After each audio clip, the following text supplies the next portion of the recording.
Hello and welcome to this Business Day TV special. I'm Bronwyn Seaborn. Well, this year Poland became one of the world's 20 largest economies. It's an achievement that speaks to a 35-year journey from the end of communism to a European powerhouse today. So how was this achieved? And amidst it all, what can South Africa take from it on its own growth journey? To unpack this all in detail, I'm joined at the desk by Professor Marcin Pączkowski. He's a professor of economics at Kosminski University in Warsaw, and next to him is Dr. Azar Jamin, who's director and chief economist at Econometrics. Gents, thanks so much for your time today. Thank you, Paul. Thank you for having me. Professor, let's start with you. Please set the scene for us. Take us back to where Poland was 35 years ago and where it has come today. It's a very interesting example for all other countries that are thinking of becoming rich. 35 years ago in 1989, Poland was a poor, post-communist, bankrupt, backward, underdeveloped country that no one actually predicted would do well. The assumption and the expectation of all the experts that I also talked to back 35 years ago, there was that at best, if we could stabilize the Polish economy, that would be great. And yet, 35 years after, Poland is by far the fastest growing economy in Europe, which has increased the GDP per person by almost 4 times since then, and also the fastest growing economy worldwide among countries with a similar level of income. So for instance, over the past 33 years, Poland has grown faster than South Korea, Taiwan, Singapore, and a few other economies. As a result, this year, and that's shocking and historical, Poland's GDP per capita, adjusted for the level of prices, will exceed that of Japan. So there's something that no one actually expected 35 years ago. So now Poles, on average, have a better life, can buy more with their incomes than an average Japanese. So that's the scale. So Poland has come from being poorer than Jamaica in 1989 to now being richer than Japan in 2025. And 35 years really not a long time if you really contextualize it in the history of the world. If you had to pick one thing that you believe really changed the trajectory for Poland early on, what would that be? There was a big boom of reforms that happened in 1989 and 1990 that just totally liberalized the economy, particularly after the communist period. So in that time, Poland understood that it had to have a very, very deep reforms to actually give it a chance of being successful. So Poland has totally liberalized trade, totally opened up the markets for investment, for trade, for technology, for people. And that also helped to prepare Poland for then the accession to the European Union. But even without the accession, I think everyone understood that the only way that Poland can actually make it in the global economy is to open up as much as possible and actually leverage its competitive strength. One is the high quality of human capital and low labor costs. This is something that has promoted Poland's growth over the last 35 years and continues to spur growth even now. Dr. Jamin, you hearing now about this really great success story of Poland. Number one, what stood out for you, and where do you believe we can compare and contrast to our own growth story here in South Africa? I'm fortunate in this discussion in having actually been on a South African delegation to Poland in 1996, a few years after Poland had started opening up its economy. And the majority of my delegation were from members who had fought the struggle and who were obsessed with government control of things and regulation. And I contrasted that at the time with the approach that my Polish counterparts were adopting of trying to convey how successful opening up the economy was proving to be and likely to prove to be in the future. And I thought to myself at that time, nearly 30 years ago, wow, this is a potentially booming new little Germany coming through. And, you know, to use the Afrikaans parlance, kyk hoe lyk ons nou, look how we look like now.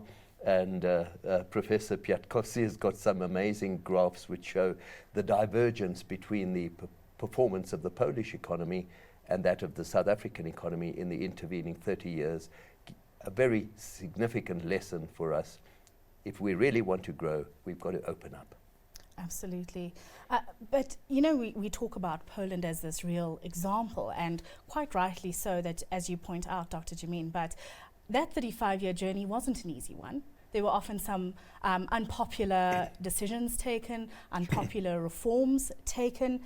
What made those reforms politically possible? Because in the South African context, it's not always possible, or there's a lot of trickiness around putting reforms in place. And so I put the question to you politically, how did those reforms come through? Because it seems to be a study in how to build public trust, perhaps, around change. Growth is never easy, and that's why 130 plus countries around the world continue to either be mired in poverty or fail to become rich. So there's only about 45 high-income countries around the world, economies that are not based on natural resources or are not small island economies. So there's actually an exception to the rule to become rich. So it's actually very difficult and a very good question. Poland had 20 different governments since 1989. It's a robust, thriving democracy. These were governments from left and right and center and all kinds of weird constellations. But I think what was important is that the Poles, they knew that it's their best chance in history to actually catch up with our benchmarks, which is Western Europe. Indeed, you said small Germany. We want to be big Germany. So Poles have obviously always been traveling, even under communism, and they knew that there was an amazing gap in incomes and quality of life. And we said, we are Europeans too. Poland is in the geographical heart of Europe. We want to be like them. So that created a social and political consensus across the type of reforms that are needed to become like Western Europe, like the richer part of Europe, and more or less that has driven the reform agenda throughout the period. Important part was the initial shock therapy, the big opening up, which was then supported with huge investment in education, in infrastructure, in building meritocratic, strong institutions, in leveraging and bringing in FDI. Almost $400 billion has flown into Poland since 1989. So there's all set of reforms that the society supported, knowing we want to be as rich as the Germans and the French. And now Poland is going through what I call its golden age. The average level of income in Poland is now about almost 80% of the level of income of the most developed countries in Western Europe, the highest ever. But even now, the society continues to complain and grumble, why are we not at 100% yet? So I think this is the type, this type of disgruntlement that continues to push reforms forward. Dr. Shamin, with that all in mind, do you think there are quick wins when it comes to reforms in South Africa? And more importantly, are there ones that are maybe politically hardest, but economically we just have to do them? Without a doubt, South Africa's struggle is one of different ideologies within the country. And there is a certain pushback that one senses all the time when the country really wants to promote the kind of policies that Poland promoted. The one I think that, overrides even ideology that we could focus on is improving our human capital the way that Poland did. And here we have failed dismally. Our educational outcomes are amongst the weakest of countries at our level of development.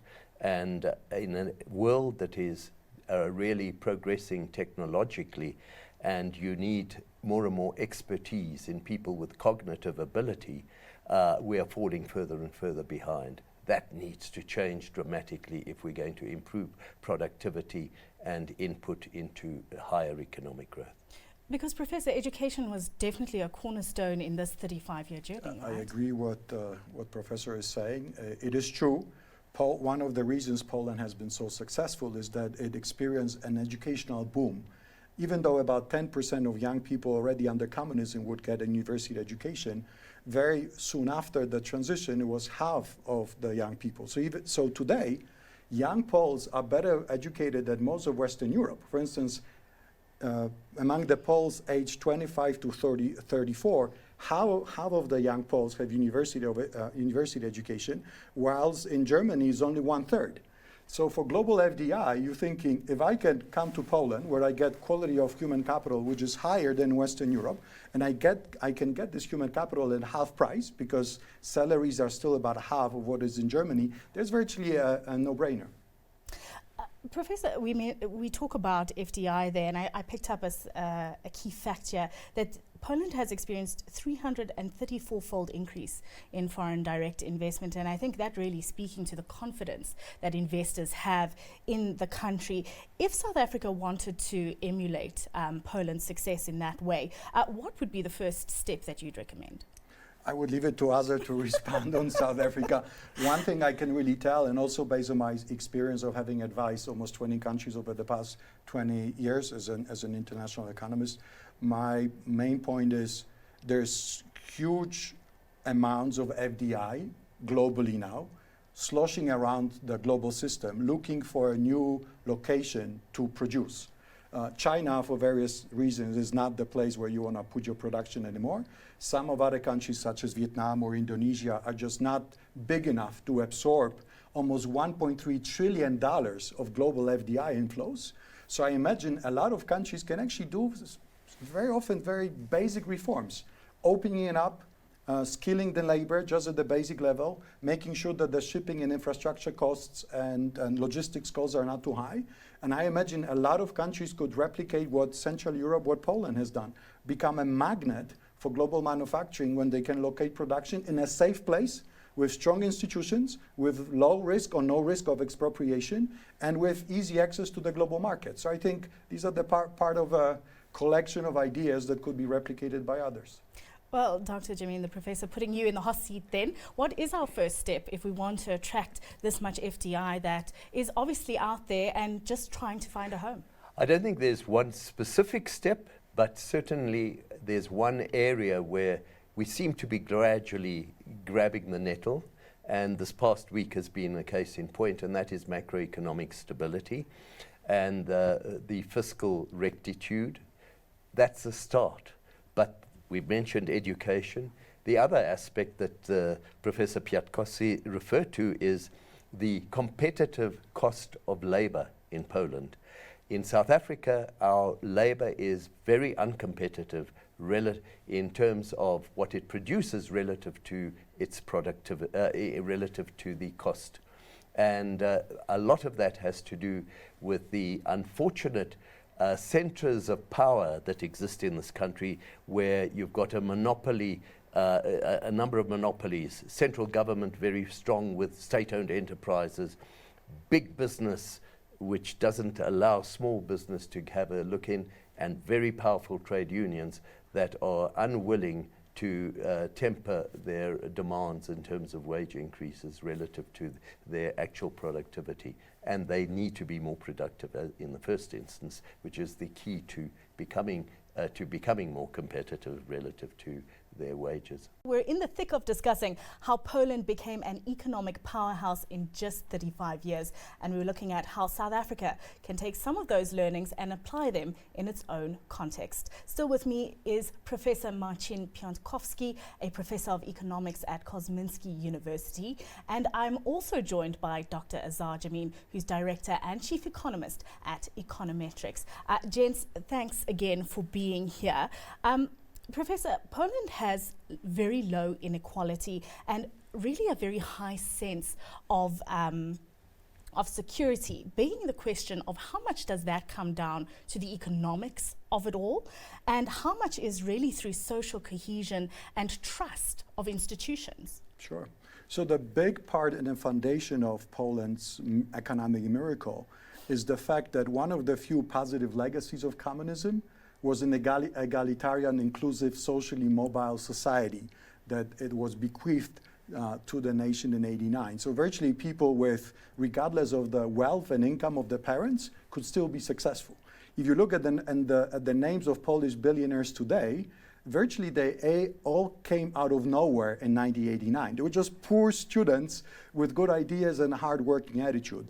But also, I think Poland being a European society, we have always believed in European values of how you have to create inclusive and cohesive society, where in principle, everyone has the same chance to succeed. It's one of the reasons that economic policies have also been doing a lot to make sure that the economic growth really trickles to everyone else. According to the official statistics, Poland's level of income inequality now is even lower than in Sweden.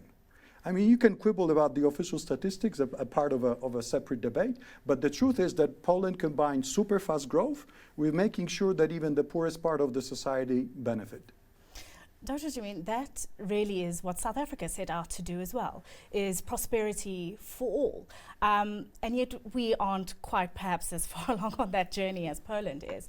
And that begging the question, because we really try to have this path of high growth while addressing inequality. Do you think there's value in perhaps separating out the two, pursuing high growth so that inequality kind of comes along, or are we pursuing inequality so that growth kind of comes along? Because something needs to change in order to kind of get that going for us. Firstly, unfortunately, unlike Poland, we inherited a legacy of high inequality due to apartheid. But that is in the past. What have we failed to do in the interim to actually bring about the more equal society? In our educational system, we did not equalize educational opportunities the way we ought to have done 30 years ago. We're still not doing so right now. And under those circumstances, we are kind of almost locked into perpetuating inequalities, unfortunately. The other thing that we need to focus on is just trying to get off our backs some of the ideological baggage that we inherited from the legacies of inequality in the past. And that's a huge challenge, but until we do so, we will not be able to emulate what Poland has been able to do.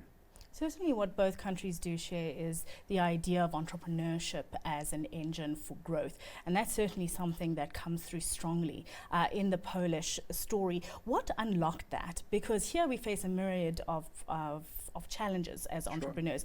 Access to finance being one of them, supportive structures and policies being something else. What did Poland do to ensure that their entrepreneurs were really successful? Sure. Again, so great question. The big part of it is, again, just opening up the markets. I mean, in 1989, in 1990, even today, if you want to sell something, if you have a good idea, a good product, or a good service, you can sell it all across the European Union because there are no borders, no tariffs, no customs. You can sell it to most countries in the world. So there's a sense of huge potential that every Polish entrepreneur has in mind. It also helped that Polish domestic market is large enough. Again, 38 million people, $1 trillion of GDP right now, which makes it the 20th largest economy in the world. So you can actually have a good life. You can become a multi-millionaire, visit South Africa for a safari, if you just totally focus on the domestic market. So that also helped. So I think, but the combination of good education, open markets, a large domestic market, I think, and enough of talent also was really the key for this entrepreneurship to really blossom. And now Poland is in Central Europe, one of the countries that is becoming also a startup and technology hub that attracts startups from across the region, from Czechia, Slovakia, but also Belarus and Ukraine. And I think it will soon might be catching up with the powerhouses in the West. Dr. Jamin, like I said, entrepreneurship really something that the two nations share. It is seen as this engine of growth here in South Africa, yet we have the high failure rate, unfortunately. But do you think that there are signs of positivity starting to come through? Because the professor speaks about all these markets that entrepreneurs can access there in Europe. And here we have the Africa Continental Free Trade Area starting to come to the fore. So are we starting to see these small signs of hope that entrepreneurship might just be a win for us? There's no question that entrepreneurship would be a win for us, and that is what has been sadly lacking. It's been sadly lacking even in relation to some of the other emerging markets in Africa, believe it or not.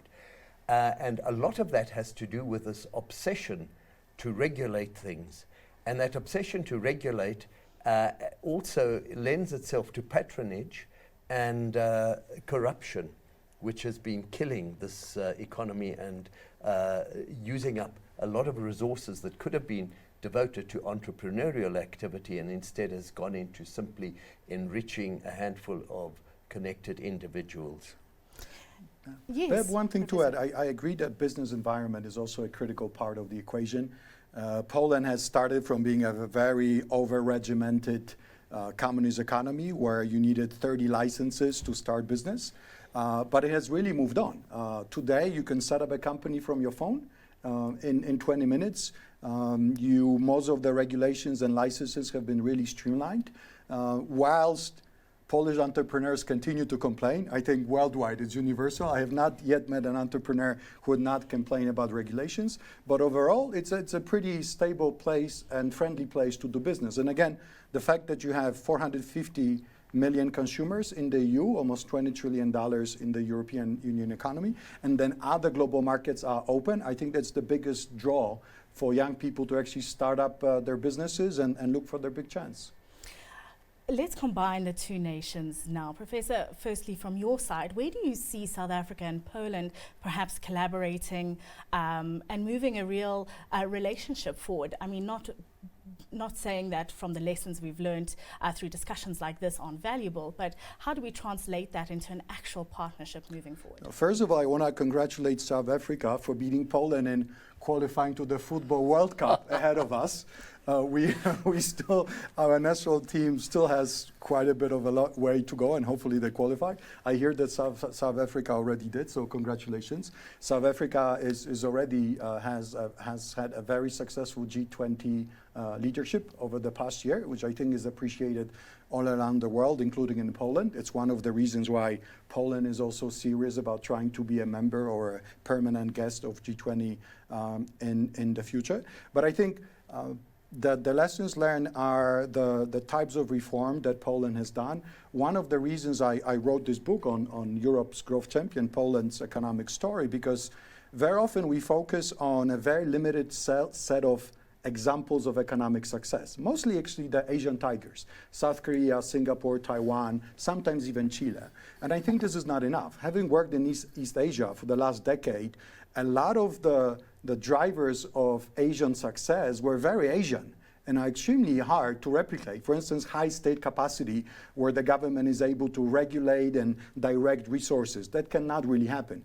I think a Central European Polish economic growth model based on open markets, to trade, to investment, to technology, to people, based on attracting FDI, I think could be much easier to replicate for a lot of countries in the world, perhaps also to South Africa.